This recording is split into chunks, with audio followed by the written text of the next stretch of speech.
right? Like Aaliyah Boston with Caitlin Clark is a very different player than Aaliyah Boston without. And I'm not taking away from Aaliyah. I'm just saying because they don't even run the pick and roll with Aaliyah Boston when Caitlin Clarkson even not playing. Have you noticed that? And so when you have Aaliyah Boston getting the ball 25, 20 feet from the basket and there's no action being run, what is it doing? It's because Stephanie White wants Natasha Howard to be the one with the space in the paint, and then we'll feed her the ball to get her buckets inside, even though she's not very good at it.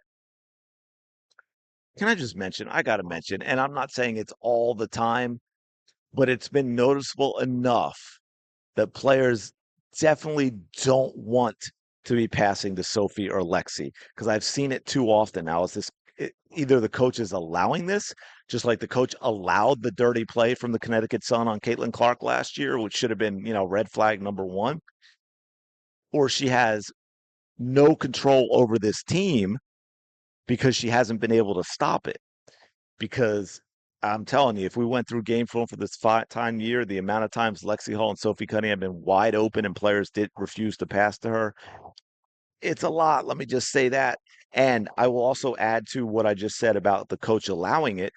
This is a coach who is an absolute control freak. So you know that she is allowing that stuff because she is a micromanager, but you cannot be a micromanager in the game of basketball at the professional level and have sustained success.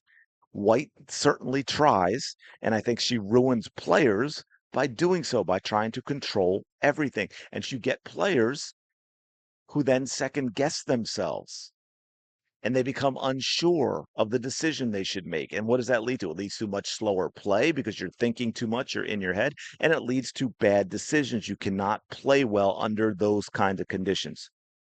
Except, of course, Kelsey Mitchell and Natasha Howard seem to be exceptions. They seem to be able to do whatever they want, as well as for the most part, when she brings in short, old guard, traditional WNBA point guards, they're allowed to do whatever they want as well. White has this, she has this weird, I don't know, I've seen people say communistic, Marxist type of style, where that may be why she doesn't want to ride the hot hand. Maybe that's why she benches players who are performing well. And then she'll sit you on the bench permanently. She'll give out these did not play coaches' decision stuff instead of minutes. She seems very, very reactionary to her opponent and not in a good way. She does not force teams to adapt to the Indiana Fever.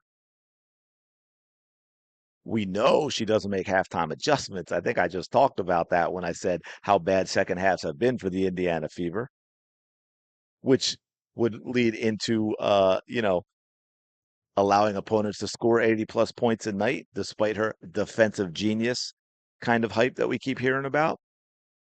I've done videos on the fact that she never ever takes any accountability. It's always blaming the players. It's never I need to do better there. I need to be better at putting my players in the position that is gives them the best chance of being successful. She doesn't say that. No, she says, "Oh, well, the players did this and they didn't do this, and I wanted them to do this and they did this instead." That is a sign of a bad coach and an insecure coach. And you cannot have an insecure coach coaching these players who want to, or at least at the beginning of the season, the goal was a championship. It is absolutely wild. She continues to blow big leads or simply gets blown out in the second half. It is, man, I'm telling you, Stephanie White just is not that type of coach. That doesn't mean in the WNBA that she can't go out and win games because, it goes back to the whole thing when someone tells me someone's elite in the WNBA. Well, what does that mean? Because it's relative to the WNBA. And I just don't think there are a lot of good coaches in the WNBA. There are a few. Look, I can't stand Becky Hammon, but she's getting the job done in LA right now.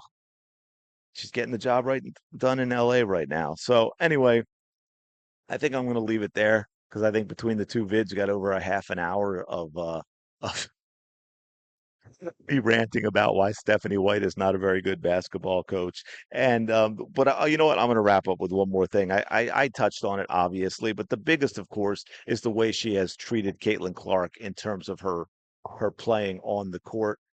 Stephanie White said all of the right things to get the job in Indiana, but her actions have been completely different. We saw even Caitlin, and look, we can only guess as to whether Caitlin was taking a shot at her coach, you know, on purpose and throwing shade her coach's way, or she was just being truthful about a situation when she told that story about the pass she threw.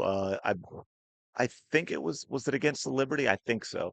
And Coach White yanked her out of the game and how it was a learning minute and you can't take risks. That is the you take risks by being out. Every single thing you do on the basketball court is risk. And then there's a risk reward ratio. And to limit Caitlin Clark's risk to where, and I broke it down, she had a wide open Kelsey Mitchell for a layup. And to take that away from Caitlin Clark's game, a pass she could literally make with her eyes closed, which is a very little risk. I mean, maybe it's a pass that has a lot of risk for other players, but it didn't have any for Caitlin Clark. Uh, but you take that away from her game, and again, that is ridiculous. Like for me, and I know people say, "Oh, you're getting dramatic and over the top." No, but if you're going to tell me, like if I'm looking to hire a coach and I have Caitlin Clark on my team, and a coach is going to tell me that that is a pass that they don't want Caitlin Clark making, I will not hire that coach. That coach cannot coach my team with Caitlin Clark because that is not the coach for Caitlin Clark. That is a coach that is going to limit Caitlin Clark, that is going to change Caitlin Clark's game for the worse, which is going to make my team worse. And I certainly am not hiring a coach to make my team worse. I'm going to leave it there. I could go on this for a long, long time, but anyway, do me a favor, smash the like button, subscribe to the channel if you're enjoying the content. Let me know your thoughts on all this in the comments below. Pick out one thing that maybe stood out to you. Do you agree? Do you disagree? That's cool too. We're not all going to agree on everything. Maybe you agree with some of the stuff and not all of it. But anyway, let me know. I appreciate you being here. Go have the day you deserve, and I will talk to you later.